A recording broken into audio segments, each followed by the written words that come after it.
Hiya, it's Dangerous Wednesday. With me, of course, as usual, your host James Foxy Lockhart. And tonight, I have the very special guest of the indefatigable, fanfaxable, Ross. Hello. Good, splendid, excellent. And I've also got the unstoppable, the unbreakable, the undeniable Scott. Oh, yeah. I'd really rather be indefatigable, though. Indefatigable? Indefatigable. How do you say it? Indefatigable. I don't know. What is the word? Yeah, you know, like if something's very brave, it is indefatigable. Hello, Chris. Welcome. Welcome to Dangerous Wednesdays. We are here. It's nearly Christmas. I'm not feeling Christmassy at all. How about you guys? Go on, Scott. You go first. I am feeling Christmassy. I am. I've got Secret Santa with my housemates later on, and I spent a couple of gigs being Bad Santa. So I've been Christmassy. Oh, are you? I needed to ask. Are you? If you're at work and you hear Last Christmas by Wham, does that still count as getting Wham hallered? Yeah. I heard somewhere that you were immune if it was work based. Oh, I've never heard that rule. For me, hey Amy, hey Eric, it is basically if you hear Wham whilst you are playing Whamageddon, then you have been whammed. Unfortunately, which made it very tough because I play a very popular Christmas character, pretty much the Christmas character. And let me tell you, you hear that song pretty damn early. So I'm usually knocked out about early November. So yeah. How about you? That's good to hear you're feeling a bit Christmassy. I'm glad about that. And a bit. I mean, I'm never that into Christmas, but it's about as Christmas back as in. Yeah. This year, you are the spirit of Christmas. I think you've got more enthusiasm than anyone else I've spoken to, and that's Scott level. So we're in deep trouble. What about you, Ross? Yeah, I'm good. I've got a bit of a headache today. But I realised as well that they are banning Fairy Tale New York playing on the radio, which is ridiculous. That's like the best because of that one line. But it's the best Christmas song ever. Fight me, whoever doesn't believe me. Whatever. I mean, it's not clearly driving home for Christmas, but or a space straight in with a real divisive issue there, Ross. Yeah, just bam, straight in. I've got a bit of a headache. Fight. Yeah, I mean, it is a problematic lyric, I suppose, from a bygone time. What's your take on it, Scott? It's more the fact that when everyone was confused and no one knew what to do, the Pogues themselves told Lawrence Fox to do one when he tried banging on about it, which was an epic burn on Twitter. Wow. It was excellent. I won't repeat it here because it's deeply explicit what they said to Lawrence Fox about that. But the Pogues, I see it as do have the last word on that.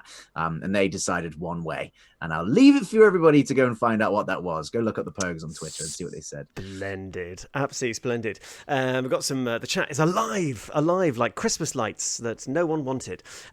Chris says, I acted as the Whamageddon Grim Reaper for all of my team at work when I was asked to put together a Christmas playlist. Dude, you put Wham on the Christmas playlist and you're all playing Whamageddon. That's harsh.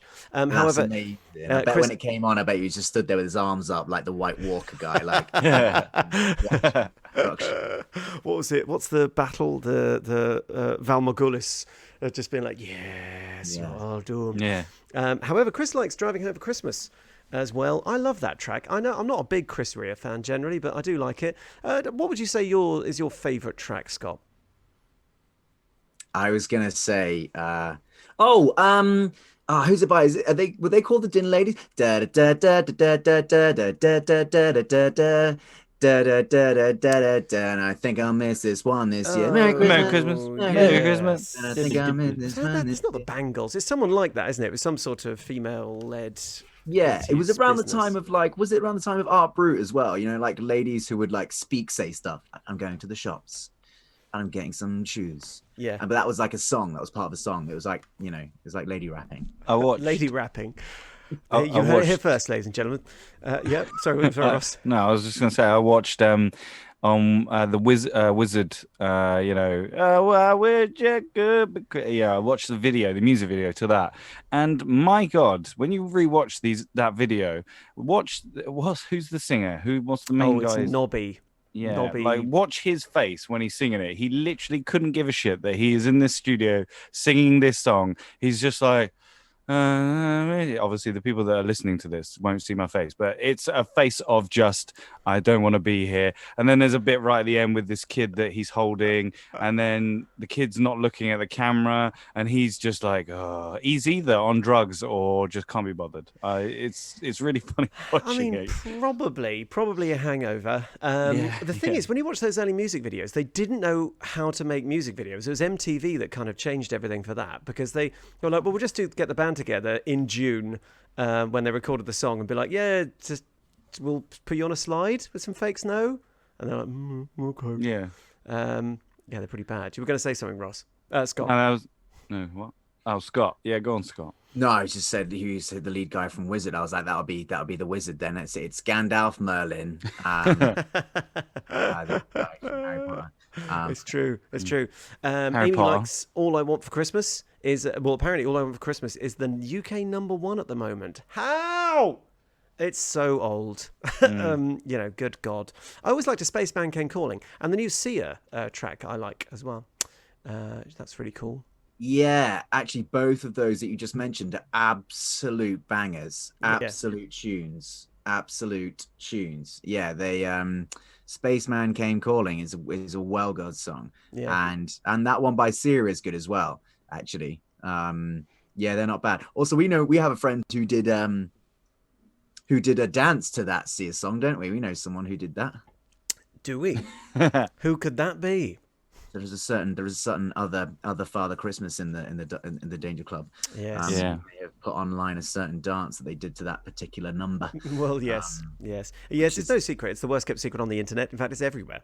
Into my retina, that one. In a great way. I now associate drum with that track. I think I showed it to my mum last Christmas. She loved it. Isn't it terrific? I love the man so much that even though I've seen basic variations on that video so many times, I always watch them to the end. Yeah. It's just like I can't not. Just gotta finish it to the end. If you don't know what we're talking about, then check out online. But this has been a nice Christmas intro. I'm feeling pretty Christmassy. My bells are jingling, and I think we should move on to some danger news. Who's going to do the stinger for me tonight? Ross. Okay. Ching ching ching ching ching ching ching ching ching ching ching ching ding ding ding ding ding ding ding ding ding ding ding ding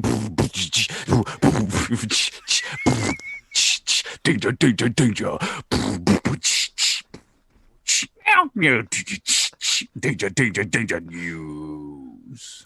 Well, that was terrific. We weren't sure where it was going to go. It started off good King Wenceslas and ended with sort of, the dirtiest German mouth music you've ever heard. You got good King Wenceslas from that. I was just hearing dirty Prince Habsburg. Tremendous. Dirty Prince Habsburg. I think, Ross, you might have started a new musical genre right here on Dangerous Wednesdays. Do you like a bit of Dirty Habsburg, mate? Oh, yes, mate. Yes. Getting down with those medieval families. So there's lots of news we've got tonight. Who would like to start with their first piece of news? We're all bringing them like gifts to baby Hebus. Scott, go on. Here I am with mine. Is it myrrh? Is it gold? Or is it frankincense? Or is it a selection of YouTubers that got together and did a wonderful end to a series? Some of our fans might also watch this YouTuber called Joe Cat. He is famous for doing a wiggly-headed video on basically D&D and Monster Hunter, weirdly. Where they've been doing for ages this little animated series called A Crap Guide to D&D. And they've done a crap guide to bards, a crap guide to artificers, a crap guide to wizards, etc., all the way through. It's taken years. And he's finished off the series with a crap guide to being a dungeon master. It's the final one. And everybody on the internet who YouTubes about D&D and has more than 100 subscribers got in on it. So there are cameos. If you're aware of the TTRPG like YouTube community, there's RuneSmith, there's XP to level 3, they just have everybody cameoing in it, as well as Red and Blue from Overly Sarcastic Productions. I might nerd out here a little bit. I watch a lot of Red and Blue from Overly Sarcastic Productions. They do great mythological breakdowns and little animated bits about pagan myths and Celtic myths and actual factual stuff that happened, like the fall of the Byzantium Empire, loads of stuff. And they're in a quite silly animated video about D&D with like Joe Cat and stuff whilst he's having a fake breakdown about being a dungeon master. It's a wonderful 20 minutes, and it's 20 minutes. Normally they do like a couple of minutes each because obviously animation is a lot, and doing voices is a lot on top of that. 20 minutes, you're like settling in. There is also a cameo from someone who a lot of people will be very, very surprised at, and quite pleasantly so, I think. I'm not going to spoil it here, but you should all go watch it. I'm going to throw it up on the old Danger Club podcast Twitter. Give us a follow. Yes. Yeah. Wait, what's the address of that? Of the Twitter, it's Danger Tree Nest Leaf. There you go. Target. Splendid. And it's got a wonderful message in it as well. It starts off with this guy. His like persona in these videos is this wiggly-headed monster called Joe Crap. And he basically gets angry at people. He gets humorously angry at people, and that's his shtick. And he starts doing that when everyone starts giving ridiculous requests at the table. It escalates from there. It's bloody wonderful. It's actually quite heartwarming, and it's a great little message for everybody who rolls dice with their friends. It's a real nice thing if you got 20 minutes to put aside and have a watch of that. Warmed a cockle to my cold black heart. It did. Nice. So shout out those guys. It's really nice. Okay, Nice. so just give us that address again if people want to check that out. I'll put it on. Oh! I thought you meant the address of our Twitter. Sorry. Well, that as well, but yeah, no. So just to remind everyone, what this was, and where you can find it.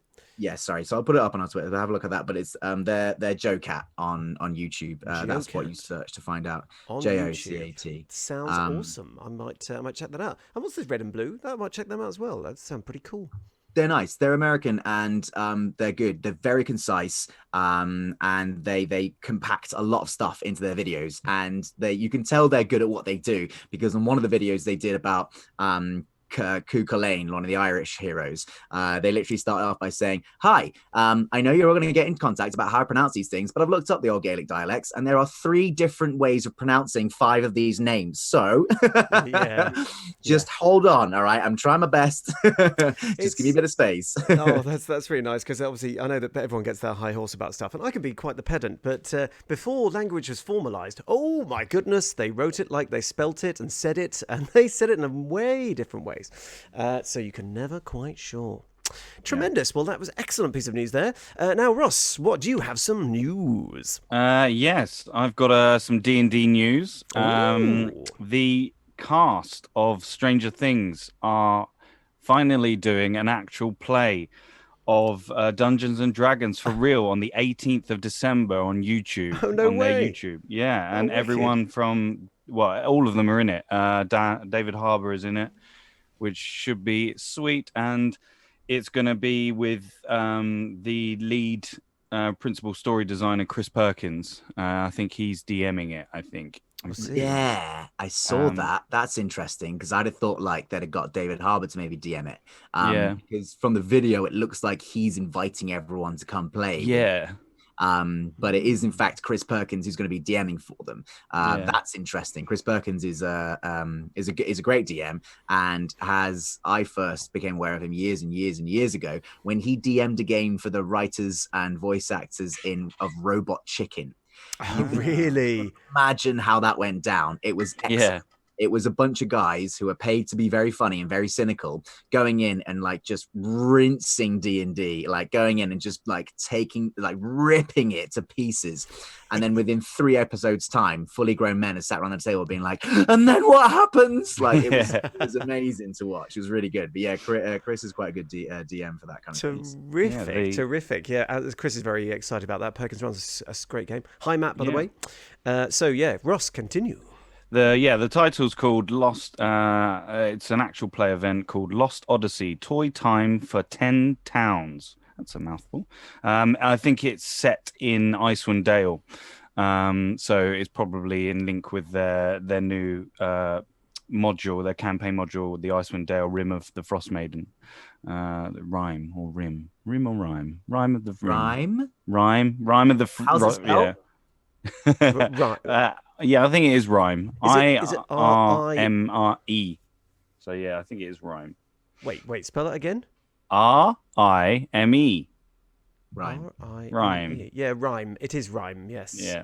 So yes, Rim of the Frost Maiden is like a cocktail. Yes, and that's why you don't get the Rim of the Ancient Mariner, because that's a terrible mistake to make. So yeah, go check it out on YouTube. On the 18th of December on Stranger Things YouTube channel. Fantastic. Sick. That's going to be cool. Scott. That is those guys were like kind of responsible for bringing D&D to the mainstream in the first place. So it'd be interesting to see their take on it, being as that they've done it in the show. I've got some friends in the Secret Cinema production that was over here in London, and they were talking about actually getting quite involved in the D&D game that they played as a live show. And this is like actors who have got, a track of like 2-hour bits that they're doing all around the show for these people. And a segment of that is playing D&D for punters who are paid to come in and play with the cast as well, with the people from Stranger Things. They're talking about getting carried away with it. They're like, yeah, I mean, someday I want to finish that game, but I keep going back and having to do the same bits of dialogue. So it'd be nice to see them do something. Nice. And then I've got some gaming news. If you want some gaming news, news. I tell you what, I'm going to do it. I'll do a little news piece. Just before we do continue it. on Sorry. that. It's a very, very quick one. No. That's all right. Because it's Christmas and we're all sharing and caring. Some of you might have known, if you're on the Discord, that I bought a Quest 2 VR headset recently, which, it's a very troublesome thing buying VR because you just have nothing to compare it to. I've never had one before. Is it right? Is it wrong? Is this going right? Is this wrong? I don't know. However, having extensively tested it over a few days, things pretty awesome. So if you are thinking of getting one, or you think you might get one for Christmas, then you can look forward to getting your hands on a serious piece of kit. I will be posting up a YouTube review of it on my channel, but yes, It is very good. Very, very good. Also, Scott is so hot. We've had I'll read it out because it's come on the chat. You really shouldn't say things like this to Scott, but Sean thinks you're so hot. Anyway, Chris. Thank you. Alika, Chris said, just on the note on what we said before, that's also why I like Acquisitions Incorporated. It's the Penny Arcade guys, originally being done by Perkins, and now Jeremy Crawford has taken over the chair. So there we go. So Acquisitions Incorporated. Acquisitions Incorporated is good. Great. However, there is a comment about your resolution, Scott. So better resolution. You need more hot. I don't do resolutions, guys. New Year's resolutions are not a thing that you should do. All right, don't set yourself up to fail. Okay, if I've got a bad resolution, that's fine. That's fine. That's part and parcel of who I am. I'm not going to change. You Luddite. Ross, you look like you're champing at the bit for a bit more news. What do you got? So it's been a big, sort of couple of weeks in gaming. We had the Game of the Year awards, a load of awards for the games industry. They had the Game of the Year that won this year was Last of Us Part 2, which was presented by Christopher Nolan, who couldn't look any more like he didn't want to be there as well. They just took a page out of Nobby's playbook there. And just... I don't know, it's weird. To be fair to Chris Nolan, he's probably recovering from the entire death of the his entire life. Last of Us Part 2 won. Nominees were Hades, which is a Hades, shout out my boy Hades. Yeah. God, I was ranting to this about the guys the other day. This is an amazing, sorry, Ross, this is an amazing top-down roguelike. Yeah. No, It's beautiful. Forget how hard and frustrating it is and how many times you die. It's beautiful, and the voice actors are amazing, and the environments have been recreated marvelously, and all the people you meet in it have just done miraculously well. I love Hades. Go and play the first few levels. It's a beautiful game. Carry on, Ross. Sorry. Wow, Do it. there we go. Other news in gaming, GTA just brought out their latest heist. It's called the Cayo Perico heist, where you have to go to a drug dealer's island, and then you have to get money from him. Basically, you have to do the same old thing. Yes, because this is actually this is quite important because a lot of people play GTA 5 online, and it's a new map, isn't it? You can actually go off on a boat to this drug dealer's sort of island. Yeah. I mean, you need £3 million to actually unlock the heist itself. But yeah, I think Ross is talking about in-game dollars. Otherwise, for a minute, it would be. Like, why didn't you lead with that news article? The most expensive DLC there's ever been. It's £3 million, everybody. To unlock the mission to speak to someone, you have to pay. Well, you first have to get a penthouse in this casino thing, which is $945,000. Then you have to buy a submarine, which is $2 million. Then you can unlock the heist, which you don't get nowhere near that amount of money back. So you're like, well, I've just literally wasted $3 million. But they're cool, little multiplayer games that you play with all your friends, which are quite fun. Yes, and Amy has said you'd need a heist to do the heist. Absolutely, Amy, that is quite correct. I think it's also aimed at there is a very, very long established player base on this game, and I think there is a lack of stuff to spend your money on. So I reckon there's going to be thousands of players who have got money to burn who will really enjoy it. Scott, Hi, just very quickly, have you finished the article, Ross? Or is this to do with the article, Scott? No, it's definitely not. I've got a different tangent. Okay. We're just going to finish off because I think Ross has got a little bit more gaming news. I don't know. I'm just getting a bit hotter, and the temperature seems to be rising, and I just feel the positivity is about to take a nosedive. Ross, what's the next news article? How bad Cyberpunk was. This is what's giving him a headache, everybody. This is yeah. the headache. It's CD Projekt Red. Go on, Ross. So CD Projekt Red brought out their game, and it started off. They got reviews in. They sent out reviews to every review copies for all the IGN and all that. They said to people that only show the PC version, only show the graphics that on a high spec. You can only show the footage on a PC that we'll give you. So they were like, okay. And so they did the reviews that you got 9 out of 10 and 8 and other places. Then it came out on the last gen consoles, and my God, it's buggy it's not only just buggy as hell, it just doesn't look like the original version that was shown in 2018.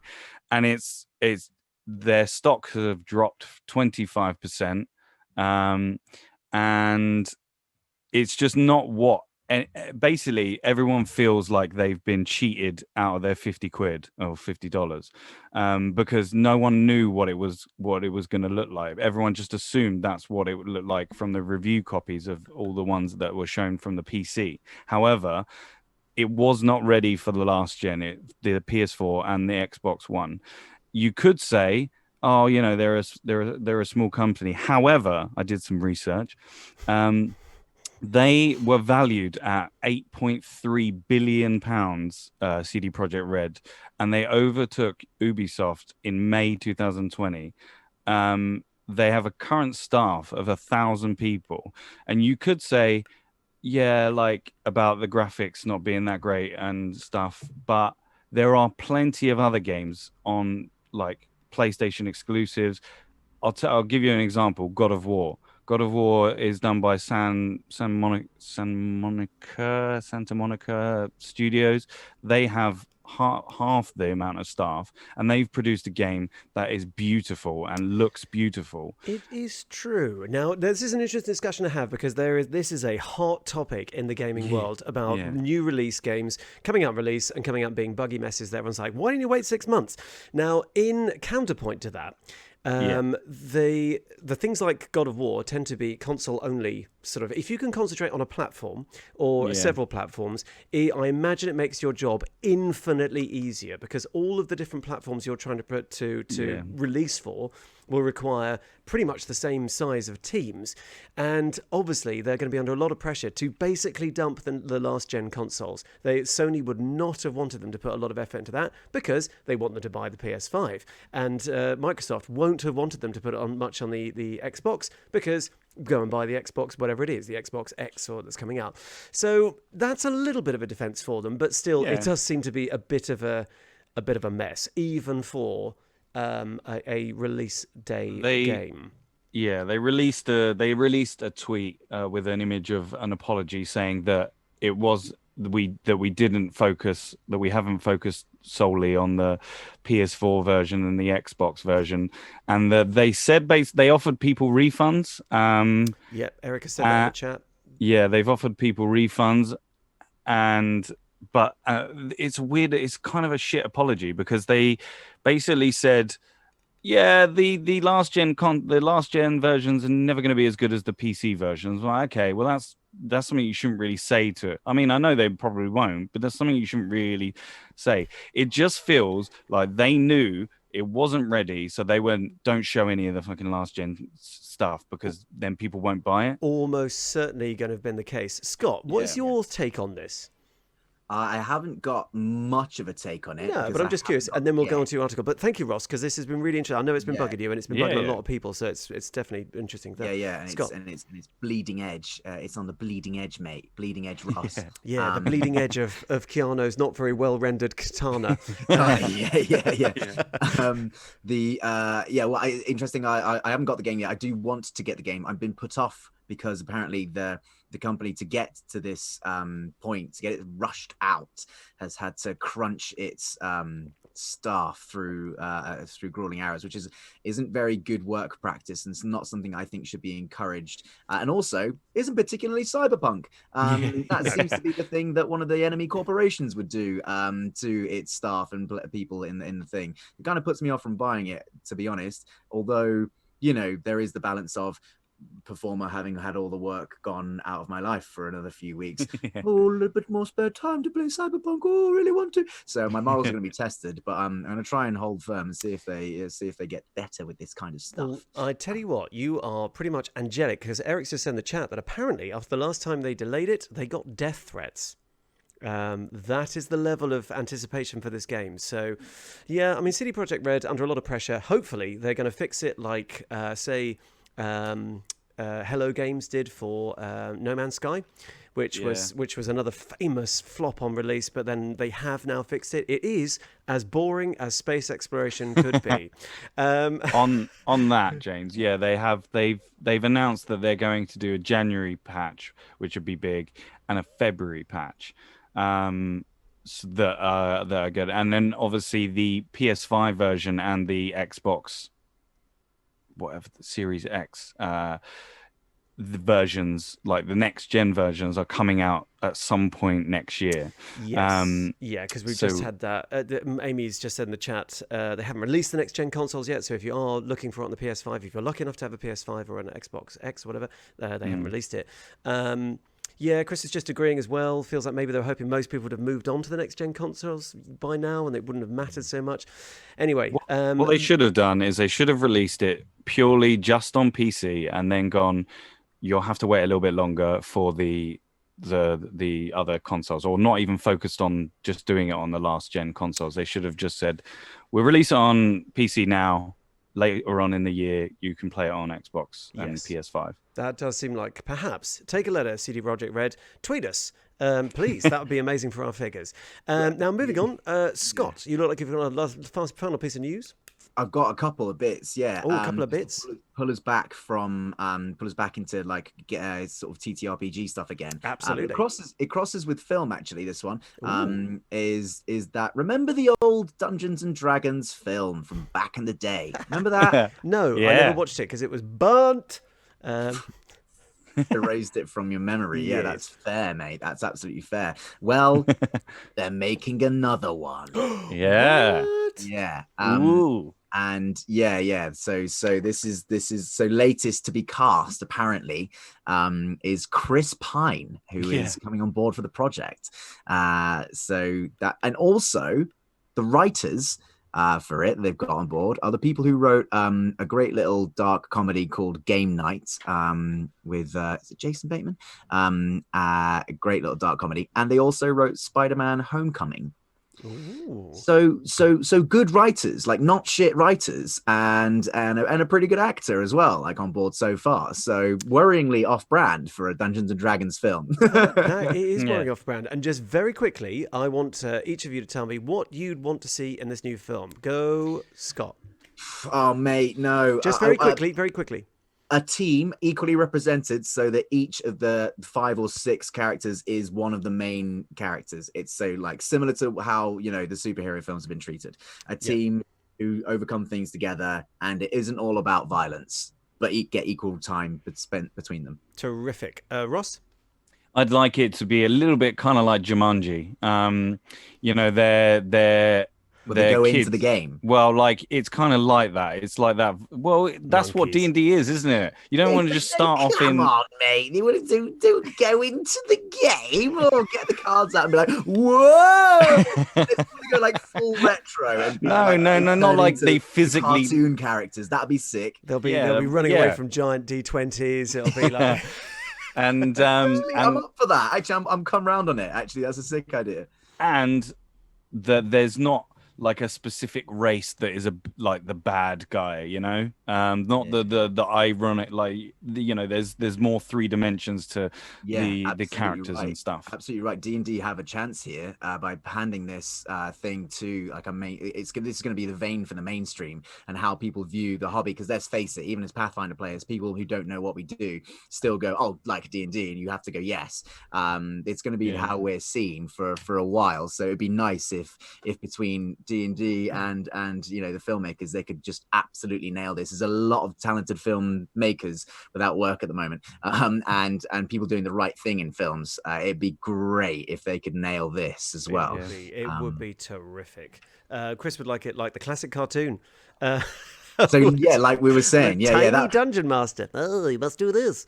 But to be honest, because that's the thing that leads me on to what I'd like to see is that I don't think these films capture the spirit of what it is to play D&D, because they always focus on the grand and the epic, and it's not really about that all the time. It's not about a grand epic quest. Like you might end up doing that.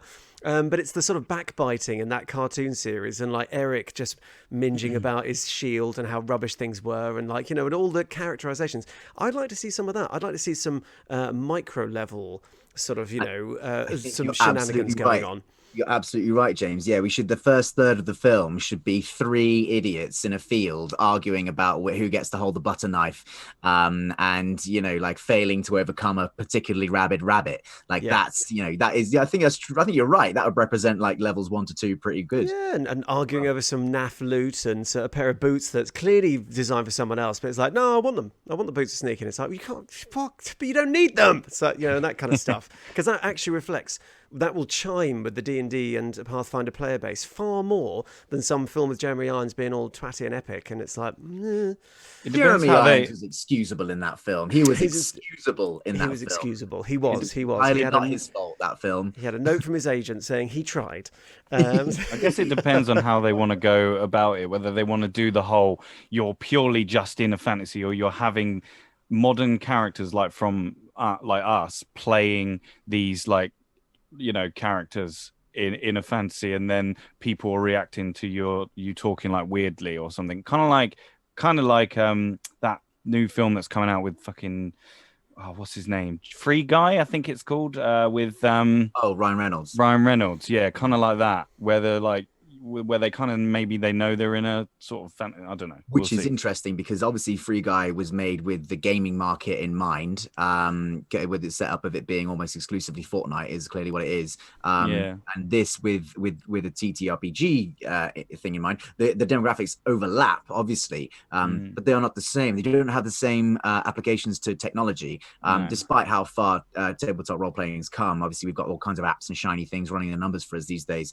and light up tables and what have you. But it's still not quite the same as like logging in and then becoming an avatar. Yes. So it'd be interesting to see what they do with that, I guess. It is, and of course Matt makes the very good point that last night in a D&D game, the Bard, it was the end of their second campaign, big 2-year finale, and the Bard threw a weasel at a literal god. So Hero. that is what Absolute hero. absolute hero. I mean, Legend. yeah. I mean that's what D&D is all about, and that's what they need to capture, that kind of spirit of like you're facing things. Scott's Isn't there a weird parallel between? Isn't there something to do with the CERN Institute and the weasel that broke in there into the Hadron Collider or something like that? So technically, we have already thrown a weasel at God in a way. In a way, you've just mimicked Did life. you leave the Hadron Collider on? No. Why is there a mouse inside it? Just going. Become What do you God in mean several different universes. There's weasels in the Hadron Collider. Quick, get Mr. Badger in there. God, call Ratty on the phone. We need some whimsical shit. That would be amazing. Very good. Well, that is definitely something to look forward to. Some excellent comments. Chris says the D&D movie will spend its entire runtime with the party buying potions. Yes, those endless shopping games we know. And apparently the gamers' films are good for that. When you were talking about sort of different things. So really excited about that. That shows great promise. It was a long news segment. It is, but to be honest, I mean, that's quite good because there's a lot of stuff going on, which is nice to hear because certainly for some of the segments, it's like, well, I cut my toenails earlier this week. It's the world is hopefully getting going again. And Scott, you said you had one more piece. Tiny little piece. It's come off. We're Scott's not got a so little piece. bleeding edge anymore. We're not so bleeding edge anymore. But I finished playing my first Quest RPG campaign, the role-playing game, tabletop role-playing game called Quest. I finished playing it the other day. It was an entirely novel experience, and I recommend it for those people who like slower paced, relaxed, and more rules light, and slightly more whimsical attitude to role-playing games. It's been out for a while, Quest, a couple of years. It had a bit of press. It's got some beautiful artwork going for it, and when you buy it, effectively it has everything you need inside of one very small book, as opposed to all these source books and all the things like that. Your character sheet is basically, hello, my name is, and I'm this tall and I can do this. I like these things and I have these things in my possession, and that's it. Wow. So it's like TTRPG sort of speed dating. Kind of, yeah. Speed dating. It's like Speed that's questing. right? It's like TTRPG speed dating. If you were at a wonderful summer ranch with a campfire burning merrily in the background as the sun went down. Nice. It's Nice. hazy and slow and lovely. Obviously, it depends on your team and your players and stuff like that, but it seems to lend itself to just chill out and don't try and stab everything kind of Nice. storytelling. So it's the Nintendo Wii of gaming systems right there. It's just Yeah, actually, yeah, that. Anyway, it was a fun little thing to do, and Okay. and I recommend it. Of course, we've got a very special guest on in the chat, who is late through baby issues. Candice has just joined the chat. Hi, Candice. Hello, happy Happy birthday. Happy birthday. We are going to be trying something out this evening, which we'll be able to talk about next week. No. But we'll talk about at some point, because we talk about everything, which is going to be very exciting. I'm very much looking forward to it. I think you mentioned it one time, Ross, didn't you? What we're going to play? Probably, yeah. I think it was on a news segment. No, I'm not going to tell you now, though. No, that's right. Ross has gone all CD Projekt Red again. Very good. Right, so that's very good. That was excellent news sections. There is lots of things happening across the world. But I tell you what else is happening. And it's Christmas. Christmas. Christmas is coming. Believe it or not, I know that I don't feel it. Scott kind of feels it in one of his legs, and Ross has burnt it to the ground. But irrespective, it is going to be Christmas week next week, and I was wondering, what do you guys get up to? Do you pull up a flaming log fire and sit on it with a glass of whiskey and some Uno, or do you do something less dangerous? I go see me mum, and between trying to get out to like a nice little nature reserve for a brisk walk, and eating everything in sight. When your mum just goes, you need to eat this, and you're looking skinny, and you need to eat that, and so I'll consume both of your bodies put together body weight in food.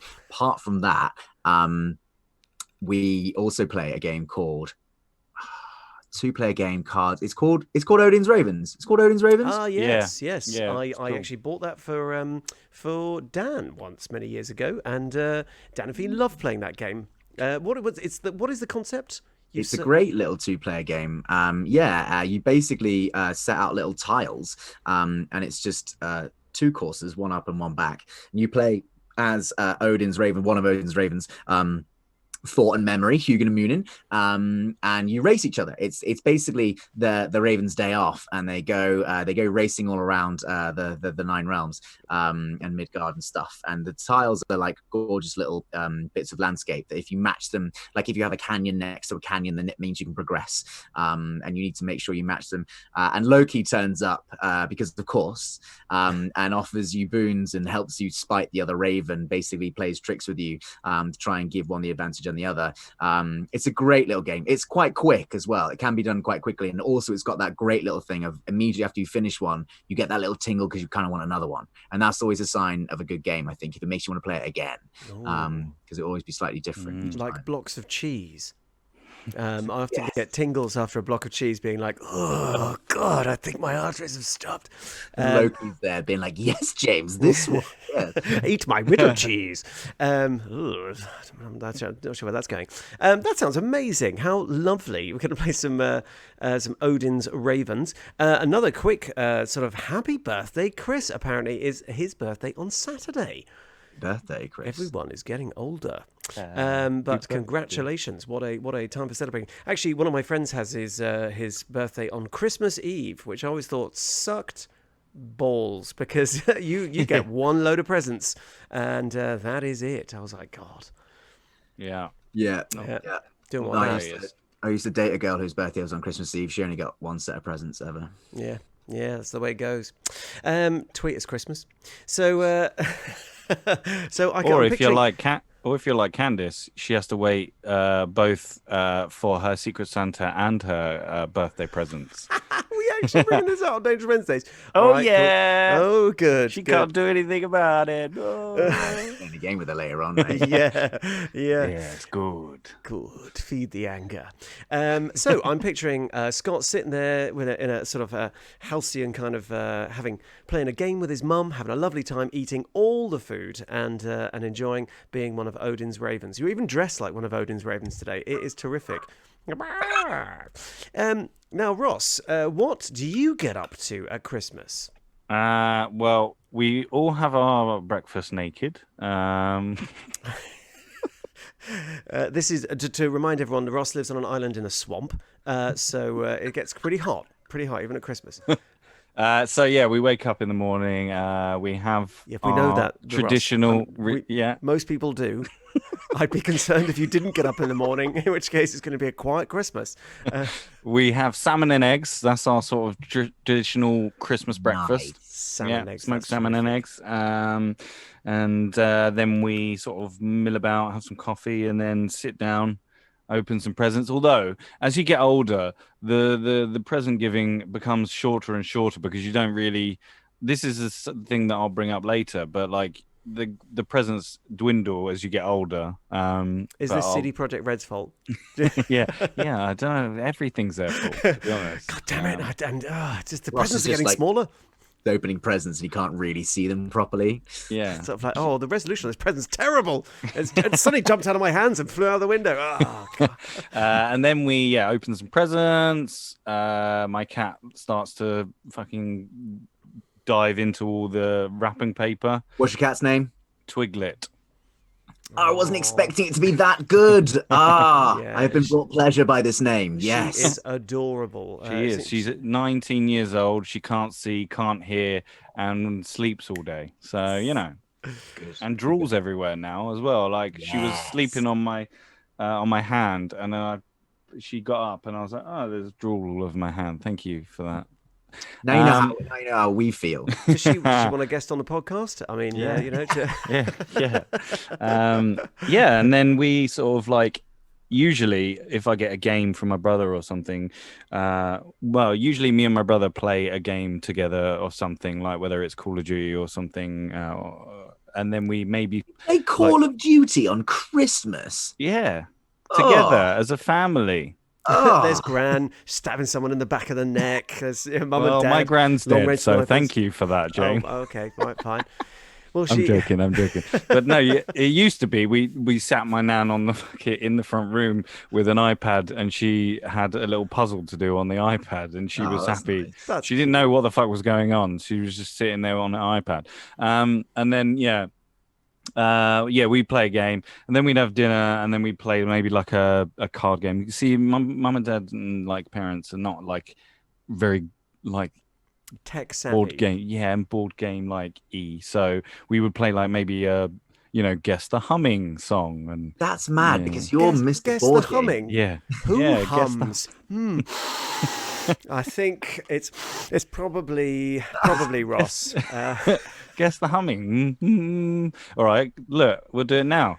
All Jurassic Park. There you go. See, You know what this game needs, Ross? yeah. A kazoo. Oh, you haven't got it. I've always got my kazoo. Why have we got kazoos as a friendship group? Why do we have so many kazoos between us? It's actually a really good instrument. It's so easy to play, and it's very is. versatile. But yeah, the dude, that's ideal really Christmas it. present.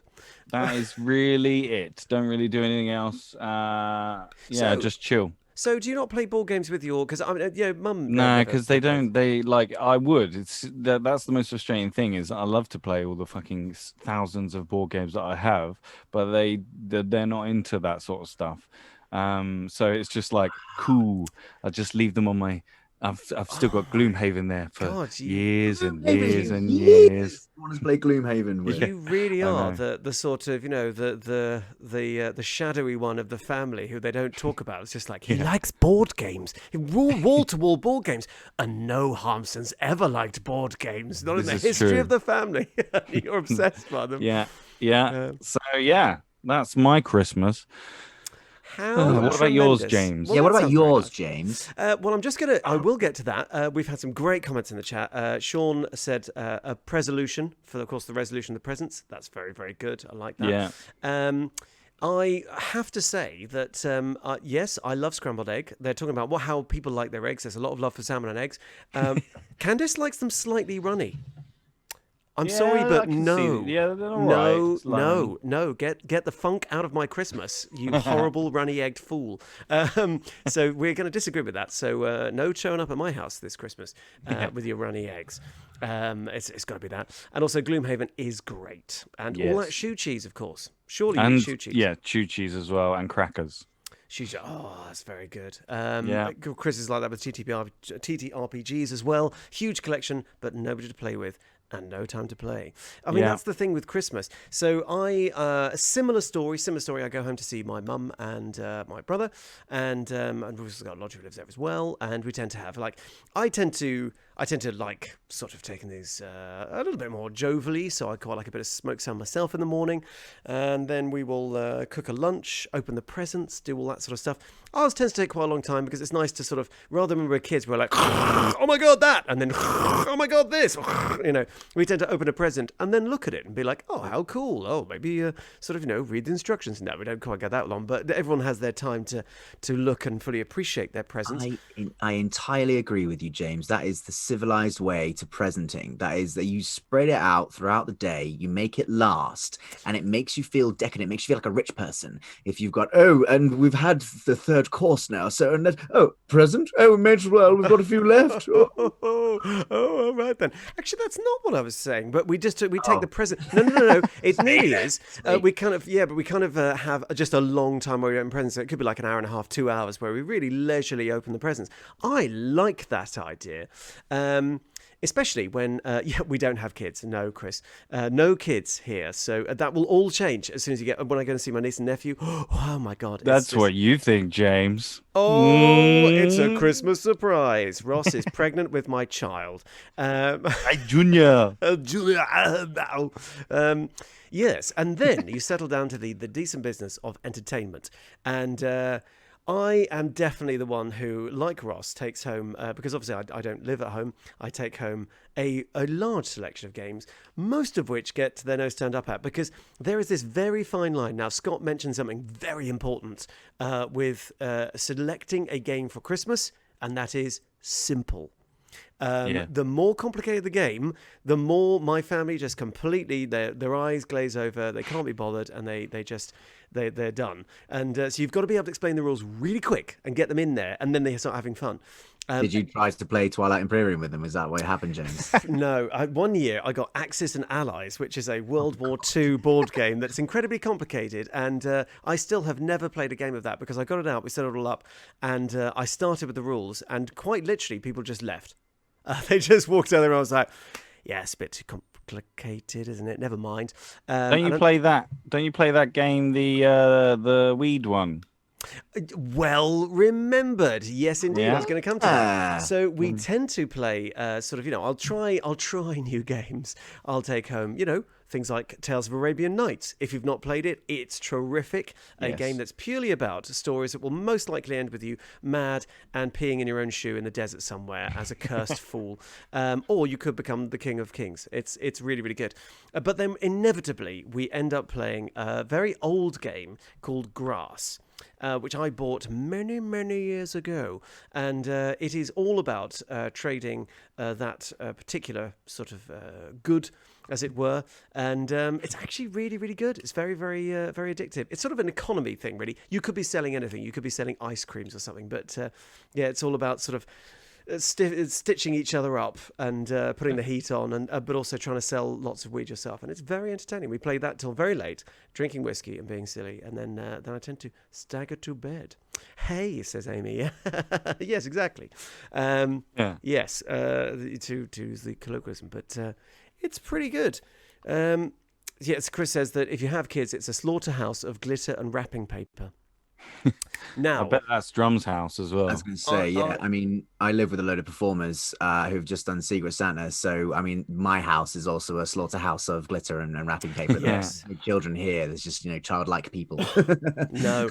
And I've got to say, if there's okay, so let's have a slightly different tack. What would be your one Christmas tip? Now, my Christmas tip to anyone who has not done it yet is do not buy glittery wrapping paper or glittery cards or glittery anything, because you will be picking that shit up from your house for years. It goes everywhere. It's just, as Matt has rather succinctly put it, glitter is crafting herpes. It really is. It just never goes away. That would be my top Christmas tip. What would be yours, Scott?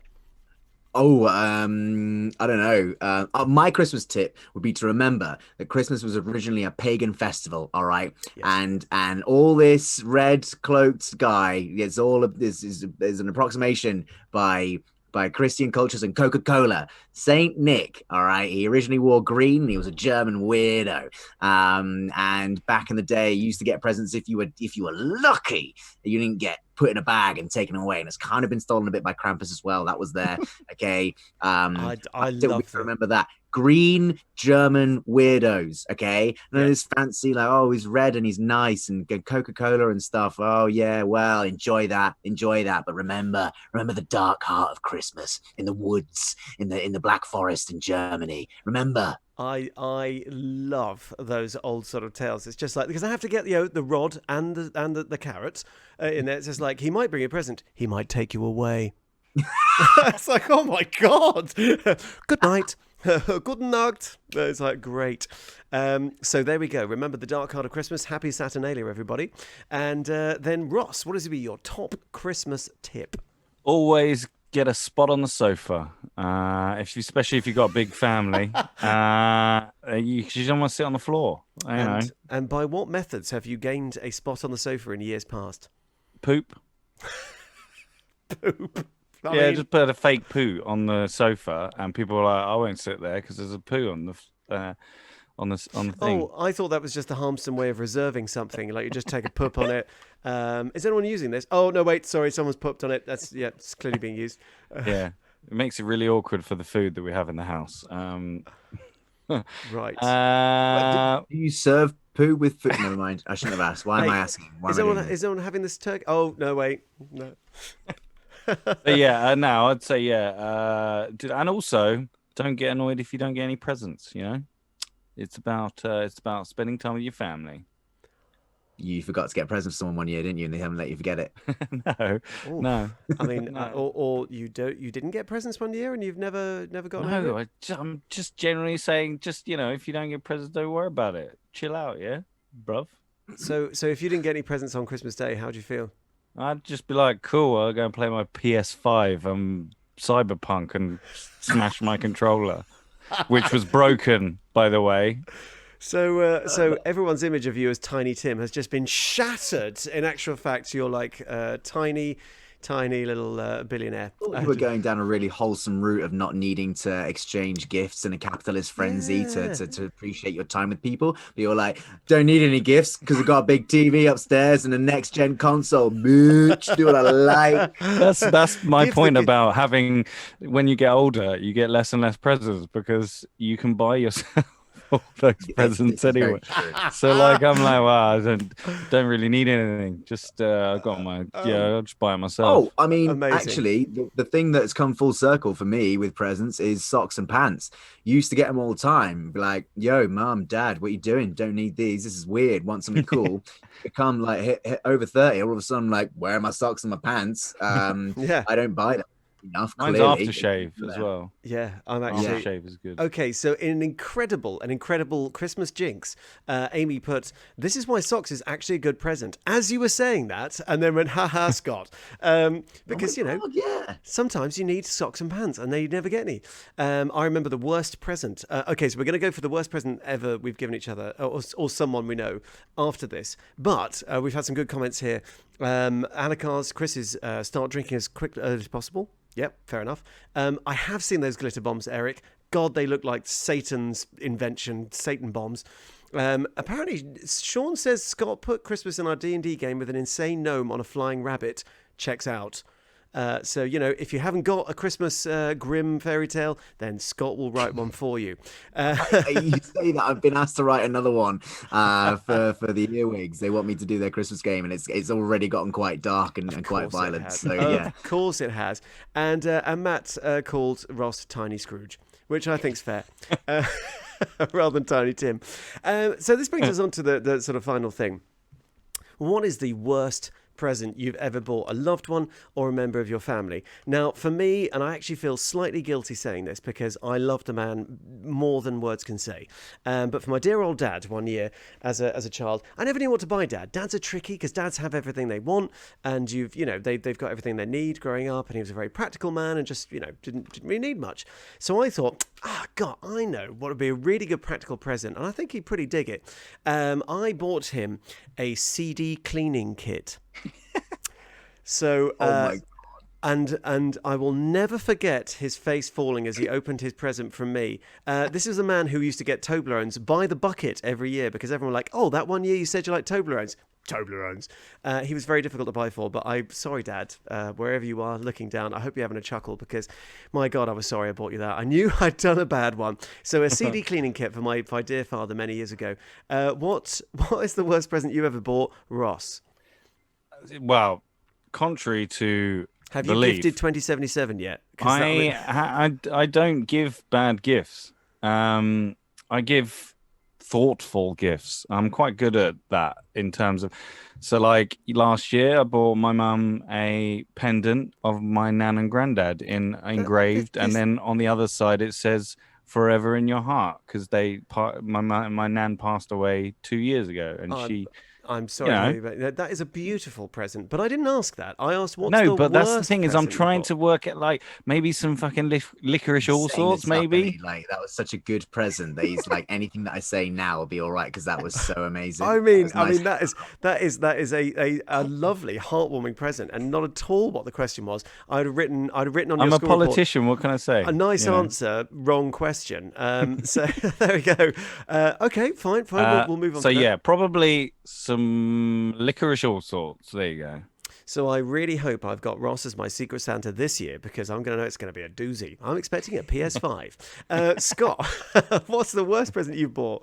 Okay, I can't remember. I'm like Ross. I've only given good presents. But I Gee, can what, remember. the Ego Club. Yeah. Sorry.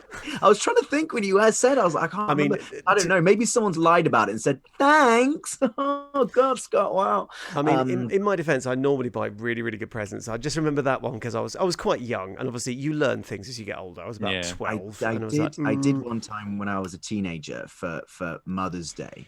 I asked my mum what she wanted for Mother's Day, and she said, "Oh, don't worry about it. I don't want anything at all. It's only Mother's Day." I was like, "All right," and I didn't get her anything.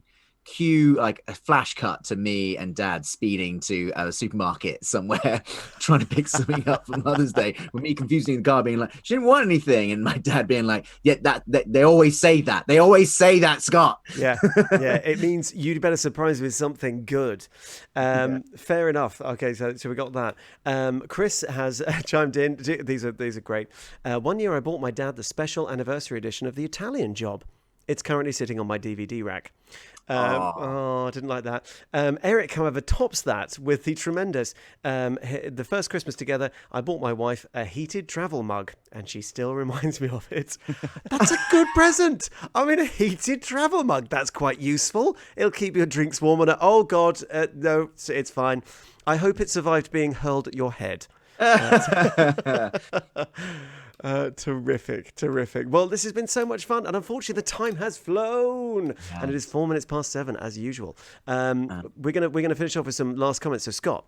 Yeah, just I'll try and post them up on the Danger Club Twitter. But yeah, take a look at that joke out video. Try and get a nice relaxed game of quests in whenever you can. Have a look at Hades if you've got time over the Christmas period to play a quite frantic roguelite. And yeah, have a nice Christmas. Enjoy it, and remember it's a cold, dark heart when we were all alone in the winter forests. Remember it. Remember that. Yes, and gnomes flying on rabid rabbits. And Ross, what would you like to say? Any last comments? No. Enjoy your Christmas. And just remember, step into Christmas, step into Christmas, step into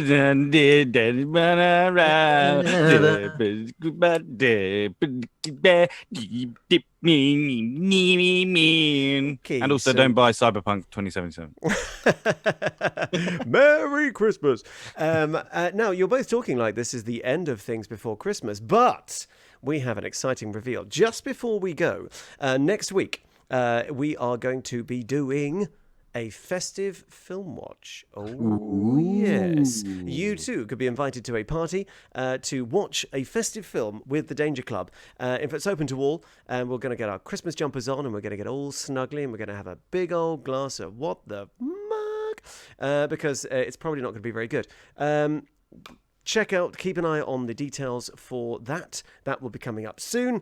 And yes, this has been Dangerous Wednesday with us, of course. So it's a goodbye from Scott.